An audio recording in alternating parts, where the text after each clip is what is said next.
this is a cool person just being themselves, they're never going to need to switch ever again. You don't need to switch your persona ever again. Gilles? I know this is just semantics, but if you can go to the prior slide Oh, sure. where it talks about not being a therapist. Um, Obviously, for me, being a therapist for 32 years, I know. um, that's the detachment, that's the hardest. And we've talked about that I together before, agree. right? Yes. Hmm. And especially on the topic of motivation. And again, I don't want to take this so much into semantics, but I remember when I ran a youth group in Sarnia, and I had a lot of kids that were resistant to talking about mental health. So on the board, I wrote on one side, counselor, therapist, social worker, blah, blah. And on the other side, I wrote coach. Yeah. And I said, if you ever had a problem, who would you go talk to? All of the kids, average age 14. And I had 8 kids that were coming regularly. And they all said coach. So I said, first off, I'm offended, but why did you all choose coach?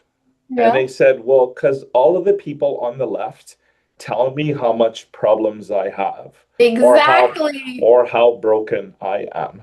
And Exactly. the one on the right, coach, they help me get to goals or they help me move forward in my life. They help me to pull forward my skills to get to where I need to be. Perfect. And so obviously after that, I got a designation of coaching. But when I was looking at that slide, it's moving away from therapist. And in my own practice as a registered psychotherapist, I'm moving towards more of the coaching model because there's Exactly. less limitations.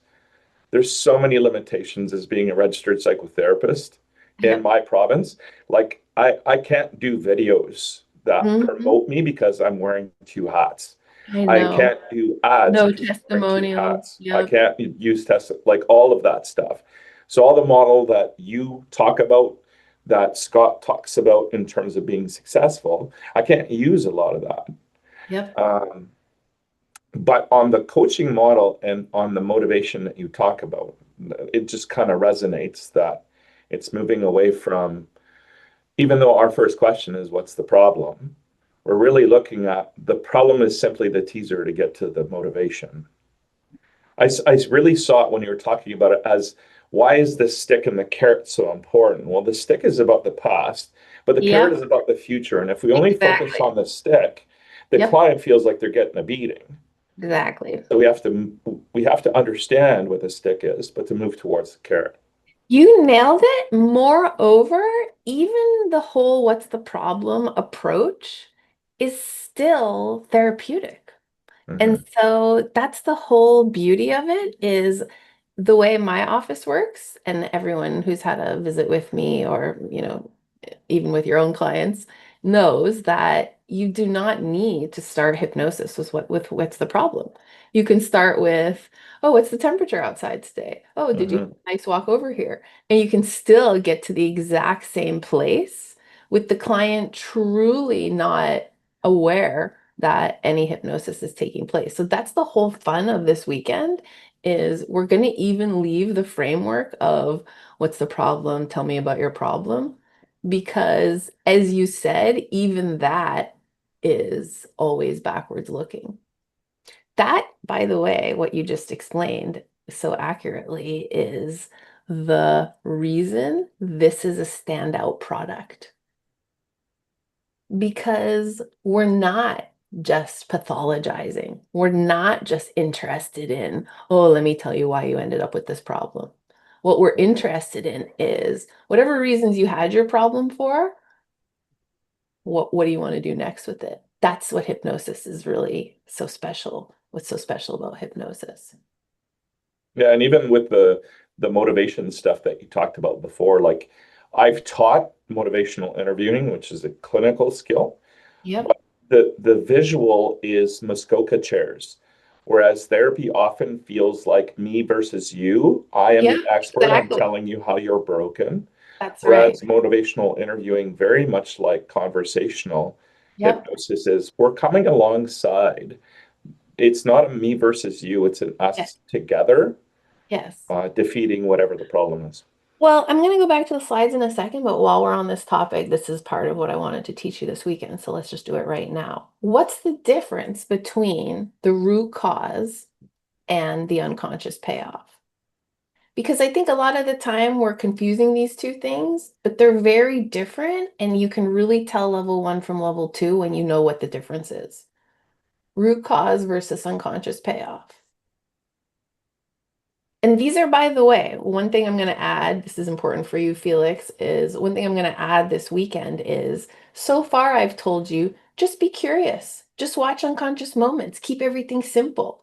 But that's not true. Actually, what's going to happen is you're going to do that on the one level, but on the level behind where you're working, which now I'm going to get you back to work, is you're going to be always thinking, what is the root cause? What is the unconscious payoff? What are the clashing realities this client is presenting? We're going to be thinking these things in the background. But it's important to know why. Why am I focused on those? What's the difference between root cause and unconscious payoff? Is it that one is more like I'm thinking the root cause is the emotion that holds you back, but the unconscious payoff is the behavior that's created because of it. That's right. Okay, but let's go a little deeper for people who have not worked in these modalities before. Root cause is, what did you say? The emotion that got you into it? The emotion that keeps you stuck. Right. So root cause is why you got the problem to begin with. Yeah.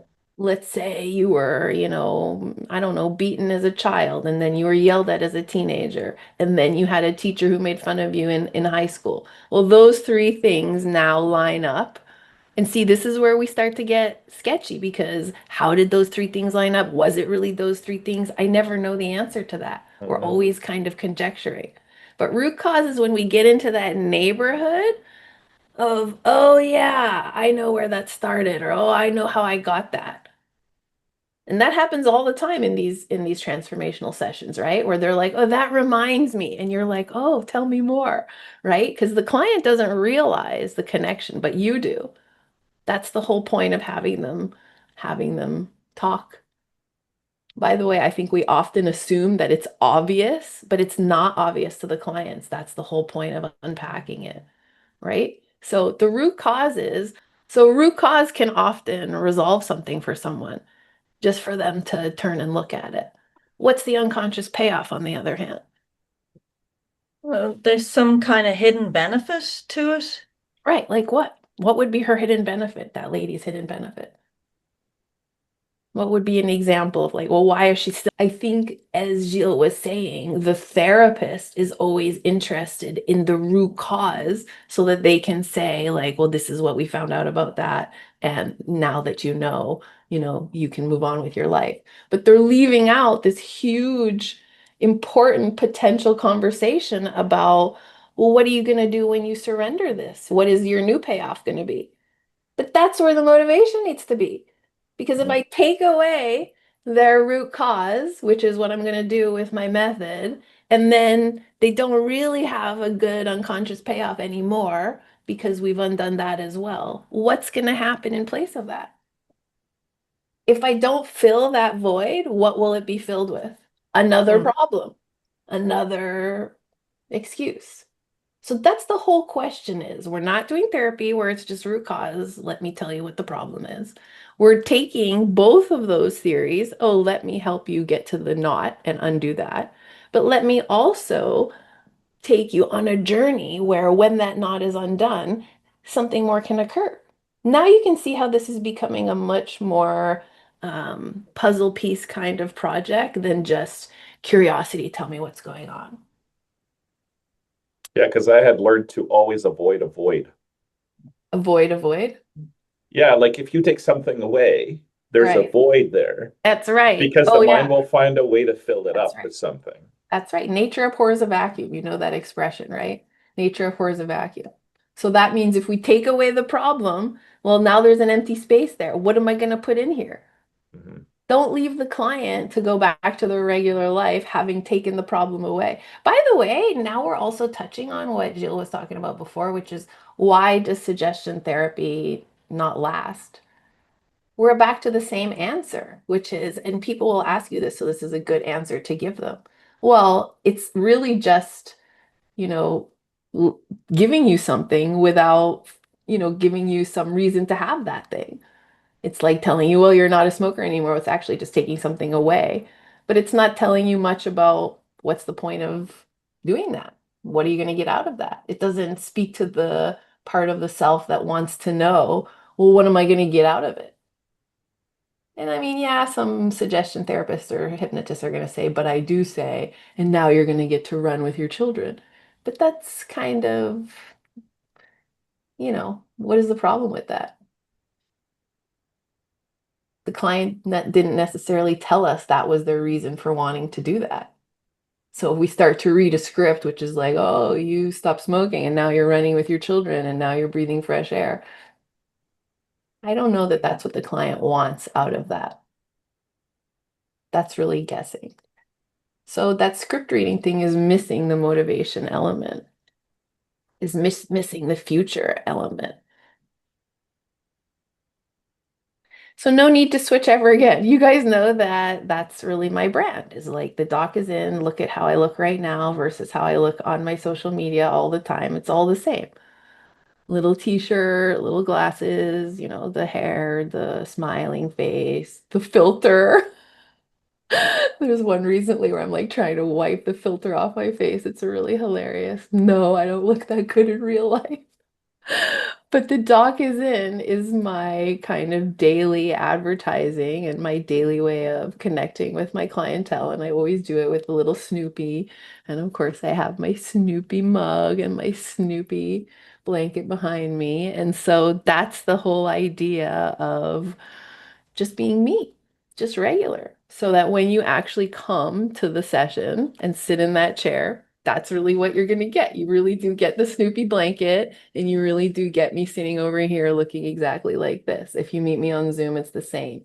And that's very important, you guys, for all three of you or five of you who are building businesses, to have this very dependable character that you are, because that's in the end what the clients are buying, is just the ability to come and work with you and sit with you.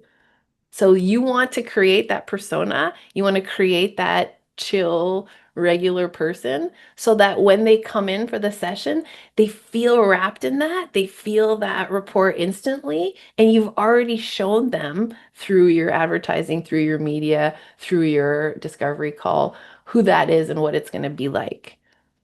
That goes such a very long way in getting the process to go faster and getting the client to open up. So being yourself is a huge piece of level 2. It's not important to be official. It's not important to be credentialed. It's not important to be serious. So as we know, the hardest part is to stop trying and just be this hypnotic way instead. So you don't need to get anything. You don't need to know what's going to happen. Ultimately, as you know, I've told you millions of times, we don't know what's happening in these sessions. I don't quite understand how the transformations are occurring. So we're not going to concentrate on creating that. We're going to just concentrate on the conversation and making it smooth. Okay, so making it smooth is not the same thing as using the fiery method.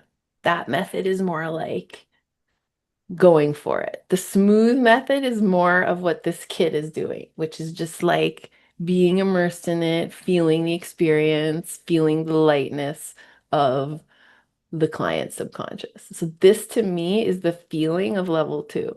It's not that same, you know, point to point questioning of from level 1. Don't try to be good. Don't try to be right. Don't try to be wrong. Don't try to be anything. Do not plan how to get out of the problem. Do not force the clients. Do not think about what you should do. Stop working so hard.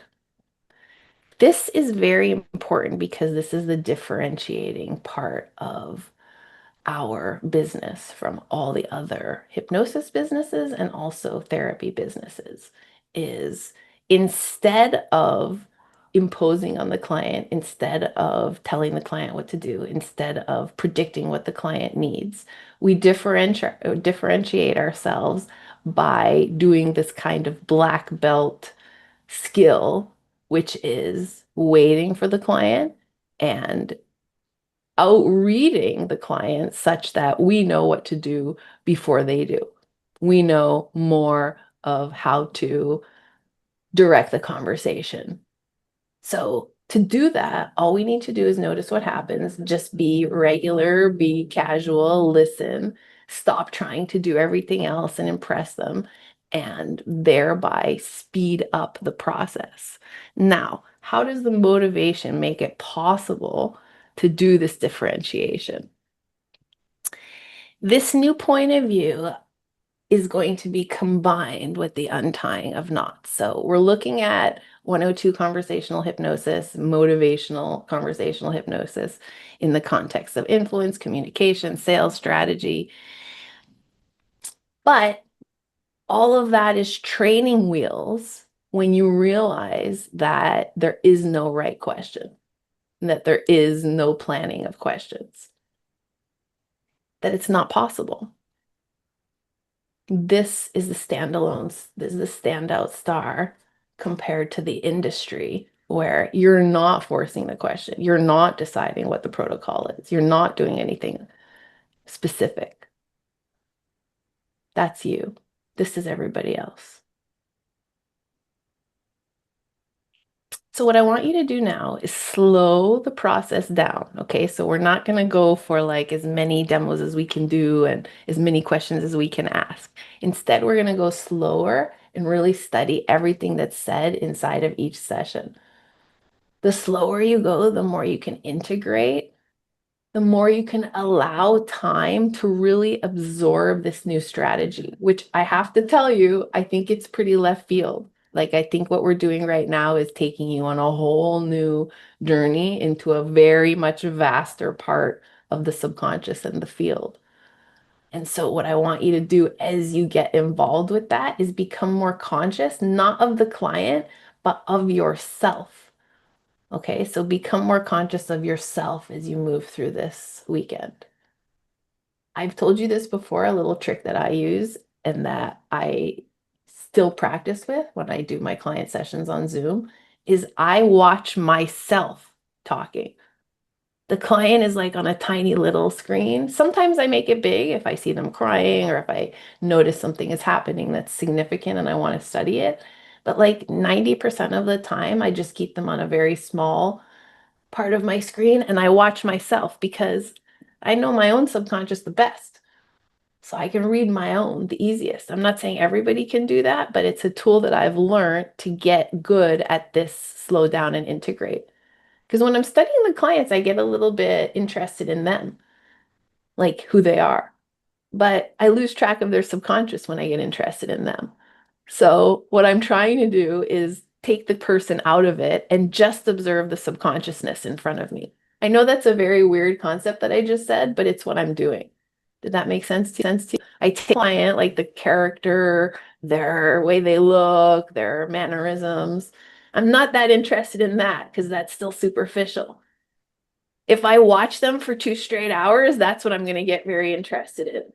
So I don't do that. I get interested in the feeling of it or the tone or something else. And the way I do that is by taking them somewhat out of the equation. So I want you to start to think about how to do that for yourself.